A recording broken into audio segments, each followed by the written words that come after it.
Assalamualaikum warahmatullahi wabarakatuh.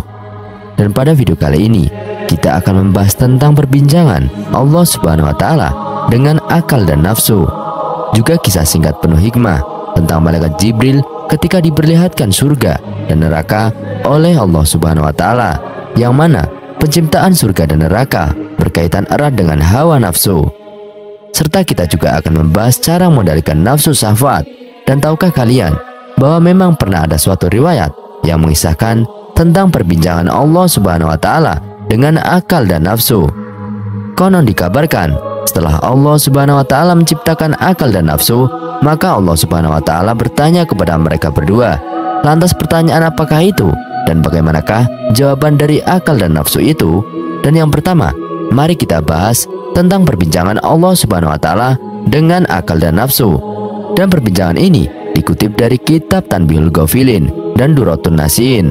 Ketika Allah Subhanahu wa Ta'ala menciptakan akal, maka kemudian Allah Subhanahu wa Ta'ala berfirman kepada akal, "Wahai akal, menghadaplah engkau."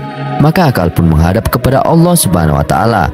Kemudian Allah Subhanahu wa Ta'ala berfirman kepadanya, "Wahai akal, berbaliklah engkau." Lalu akal pun berbalik. Kemudian Allah berfirman lagi kepadanya, "Wahai akal, siapakah aku?" Lalu akal pun menjawab, "Kau adalah Tuhan yang menciptakan aku, dan aku adalah hambamu yang lemah." Lalu Allah Subhanahu wa Ta'ala berfirman lagi kepadanya, "Wahai akal, tidak kuciptakan makhluk yang lebih mulia dari engkau." Setelah itu Allah Subhanahu wa Ta'ala menciptakan nafsu. Lalu Allah Subhanahu wa Ta'ala pun berfirman kepada nafsu, "Wahai nafsu, menghadaplah engkau." Namun nafsu tidak menjawab sepatah kata pun dan justru mendiamkan diri. Kemudian Allah Subhanahu wa Ta'ala berfirman lagi, "Siapakah engkau dan siapakah aku?" Lalu nafsu berkata, "Aku adalah aku dan engkau adalah engkau." Setelah itu Allah Subhanahu wa Ta'ala menghukum nafsu selama 1000 tahun di neraka Jahim yang sangat panas. Dan dalam riwayat lain dikatakan bahwa Allah Subhanahu wa Ta'ala menghukum nafsu selama 100 tahun. Setelah Allah menghukum nafsu di neraka Jahim selama 1000 tahun, kemudian Allah mengeluarkannya dan berfirman lagi kepadanya, "Wahai nafsu, siapakah engkau dan siapakah aku?" Lalu nafsu menjawab kembali, "Aku adalah aku dan engkau adalah engkau." Lalu Allah berfirman lagi, "Masih begitu jugakah engkau, wahai nafsu?" Lalu Allah memasukkan nafsu ke dalam neraka jua, yaitu neraka yang penuh dengan rasa kelaparan. Nafsu dimasukkan ke neraka jua selama 1000 tahun dan dilaparkan. Kemudian setelah itu Allah Subhanahu wa Ta'ala mengeluarkannya kembali dan berfirman, "Siapakah engkau dan siapakah aku?"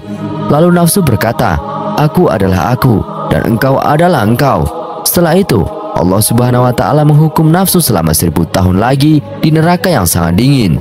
Kemudian Allah Subhanahu wa Ta'ala mengeluarkannya dan berfirman lagi, "Wahai nafsu, siapakah engkau dan siapakah aku?" Lalu nafsu menjawab, "Aku adalah aku dan engkau adalah engkau." Lalu Allah berfirman, "Masih begitu jugakah engkau, wahai nafsu?" Lalu Allah memasukkan lagi nafsu ke dalam neraka selama 1000 tahun dan dilaparkan. Setelah itu Allah Subhanahu wa Ta'ala mengeluarkannya dan kembali berfirman kepada nafsu, "Wahai nafsu, siapakah engkau dan siapakah aku?"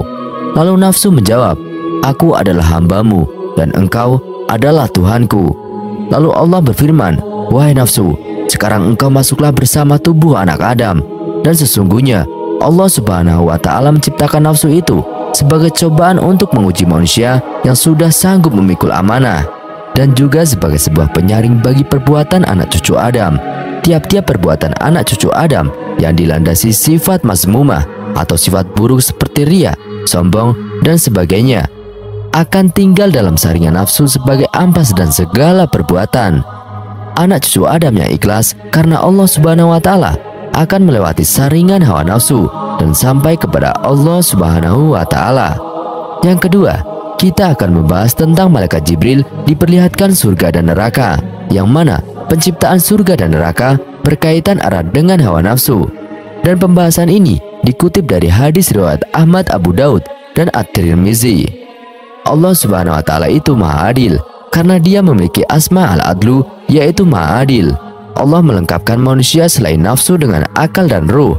Peradaan nafsu, akal, dan ruh sangat erat kaitannya dengan tujuan penciptaan surga dan juga neraka. Ciptaan Allah bagi manusia. Tentang kisah penciptaan surga dan neraka Rasulullah SAW pernah bersabda, ketika Allah menciptakan surga dan neraka, Dia mengutus malaikat Jibril untuk melihat ke surga. Allah Subhanahu wa Ta'ala berfirman, lihatlah ke surga dan lihatlah apa saja yang aku telah sediakan untuk para calon penghuninya. Maka mereka Jibril pun kembali ke surga. Ketika itu surga telah dikelilingi oleh perkara-perkara yang tidak disukai oleh nafsu.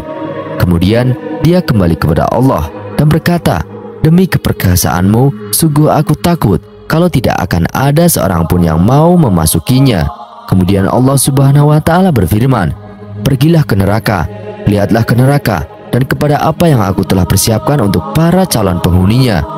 Maka dilihatnya neraka sebagiannya menghantam, sebagiannya yang lain. Lalu malaikat Jibril kembali dengan berita tersebut dan berkata, demi keperkasaanmu, tidaklah ada seorang pun yang mendengar tentang neraka. Kemudian ia berniat untuk memasukinya. Kemudian Allah memerintahkan agar neraka dikelilingi oleh hal-hal yang diingini oleh hawa nafsu. Dan Allah Subhanahu wa Ta'ala berfirman lagi kepada malaikat Jibril, kembalilah ke neraka. Maka malaikat Jibril pun kembali ke neraka. Lalu malaikat Jibril berkata, demi keperkasaanmu, aku khawatir tidak akan ada yang selamat dari neraka, kecuali ia pasti akan memasukinya. Hadis riwayat Ahmad, Abu Daud, dan At-Tirmizi. Setiap makhluk hidup memiliki hawa nafsu, terutama manusia. Sejak manusia lahir, Allah Subhanahu wa Ta'ala membekalinya dengan nafsu agar dapat menjalankan kehidupannya secara wajar sebagai makhluk di dunia. Salah satu nafsu yang dimiliki oleh manusia adalah nafsu syahwat. Nafsu syahwat dapat mendatangkan kebaikan apabila dikelola dengan baik.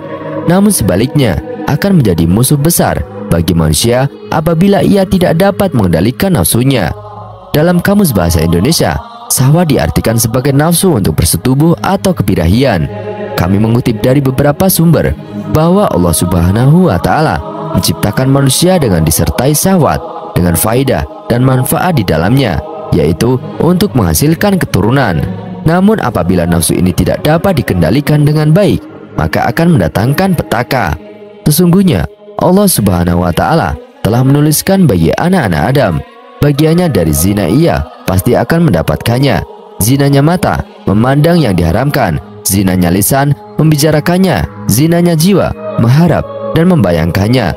Sedangkan kemaluannya akan membenarkan hal tersebut atau mendustakannya. Hadis riwayat Tirmizi.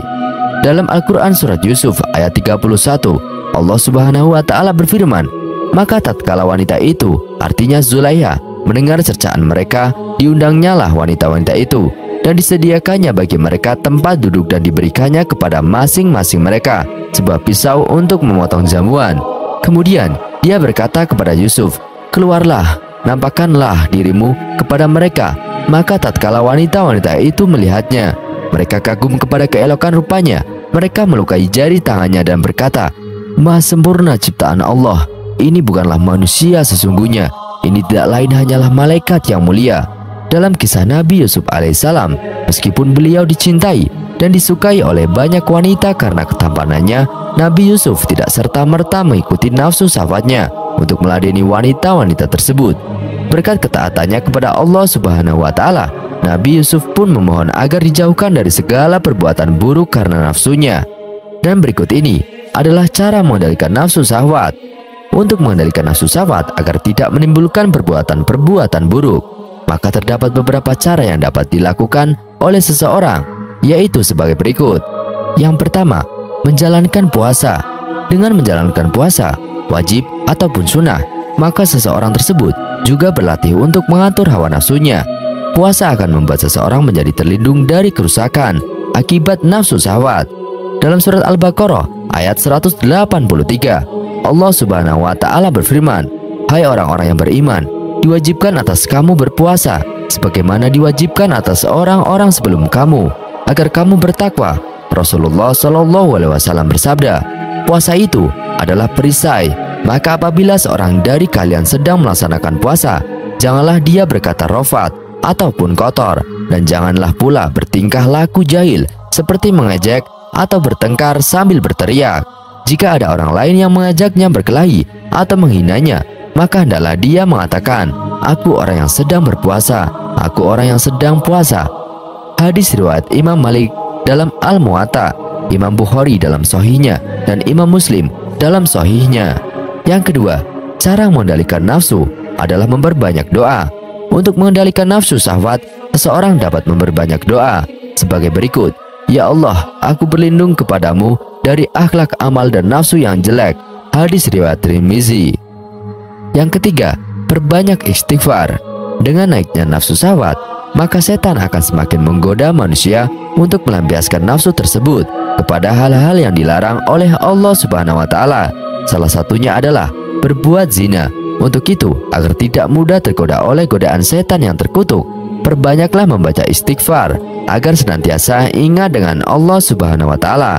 Dalam surat Al-A'raf ayat 206, Allah Subhanahu wa Ta'ala berfirman, "Dan jika kamu ditimpa sesuatu godaan syaitan, maka berlindunglah kepada Allah." Yang keempat, sholat malam. Rasulullah SAW bersabda, "Sesungguhnya aku biasa tidur dan sholat, berpuasa dan berbuka, dan aku menikahi wanita-wanita. Maka bertakwalah kepada Allah Subhanahu wa Ta'ala, wahai Utsman, karena sesungguhnya keluargamu memiliki hak yang menjadi kewajibanmu, tamumu memiliki hak yang menjadi kewajibanmu, dan jiwamu memiliki hak yang menjadi kewajibanmu. Maka puasalah, berbukalah, sholatlah pada sebagian waktu malam, dan tidurlah pada sebagian waktu malam." Yang kelima, menjaga pandangan. Untuk menahan hawa nafsu dapat dilakukan dengan cara menjaga pandangan. Menjaga pandangan ini artinya menjaga mata dari melihat hal-hal yang tidak semestinya dilihat, karena akan menimbulkan dosa. Dalam Al-Quran surat An-Nur ayat 30, Allah Subhanahu wa Ta'ala berfirman, "Katakanlah kepada orang laki-laki yang beriman, hendaklah mereka menahan pandangannya dan memelihara kemaluannya. Yang demikian itu adalah lebih suci bagi mereka. Sesungguhnya Allah Maha mengetahui apa yang mereka perbuat." Dan yang keenam adalah perbanyak baca Al-Quran. Allah Subhanahu wa Ta'ala berfirman dalam surat Ar-Ra'd ayat 37, "Dan demikianlah kami telah menurunkan Al-Quran itu sebagai peraturan yang benar dalam bahasa Arab. Dan seandainya kamu mengikuti hawa nafsu mereka setelah datang pengetahuan kepadamu, maka sekali-kali tidak ada pelindung dan pemelihara bagimu terhadap siksa Allah Subhanahu wa Ta'ala." Yang ketujuh, berkumpul dengan orang yang soleh. Salah satu hal yang dapat mempengaruhi perilaku seseorang adalah lingkungan pertemanannya. Maka dari itu, berkumpullah dan bertemanlah dengan orang-orang yang soleh agar tidak tergiur untuk mendekati perbuatan-perbuatan yang tidak baik yang dihasilkan oleh nafsu syahwat. Yang kedelapan adalah menikah. Salah satu cara agar nafsu syahwat dapat digunakan secara positif dan justru mendapatkan pahala adalah dengan menikah. Rasulullah bersabda, "Wahai para pemuda, barang siapa di antara kalian yang mampu menikah, maka menikahlah, karena menikah lebih dapat menahan pandangan dan lebih memelihara kemaluan. Dan barang siapa yang tidak mampu, maka hendaklah ia berpuasa, karena berpuasa dapat menekan syahwatnya, artinya sebagai tameng." Hadis riwayat Bukhari. Yang kesembilan, mencintai Allah dan Rasul dengan tulus. Dalam surat At-Taubah ayat 24, Allah berfirman, "Katakanlah, jika bapak-bapak, anak-anak, saudara-saudara, istri-istri, kaum keluargamu, harta kekayaan yang kamu usahakan, perniagaan yang kamu khawatir kerugiannya, tempat tinggal yang kamu sukai adalah lebih kamu cintai dari Allah dan Rasulnya dan dari berjihad di jalannya, maka tunggulah sampai Allah mendatangkan keputusannya, dan Allah tidak memberi petunjuk kepada orang-orang yang fasik." Yang kesepuluh, menghindari pemicu naiknya nafsu syahwat. Cara terakhir adalah menghindari pemicu naiknya nafsu syahwat, seperti dengan menjaga pandangan dan jaga jarak dengan lawan jenis. Dan inilah sedikit video tentang percakapan langsung dengan Allah Subhanahu wa Ta'ala. Kisah singkat yang menakjubkan namun penuh hikmah dan cara mengendalikan nafsu syahwat. Dan semoga dari kisah dan video kali ini kita bisa mengambil beberapa pelajaran dan hikmah, dan juga mudah-mudahan video ini bermanfaat bagi kita semua. Amin ya robbal alamin. Dan sekian dari kami, kurang lebihnya kami mohon dimaafkan. Yang benar datangnya dari Allah Subhanahu wa Ta'ala, khilaf dan salah datangnya dari saya pribadi. Wallahu a'lam bishawab. Wassalamualaikum warahmatullahi wabarakatuh.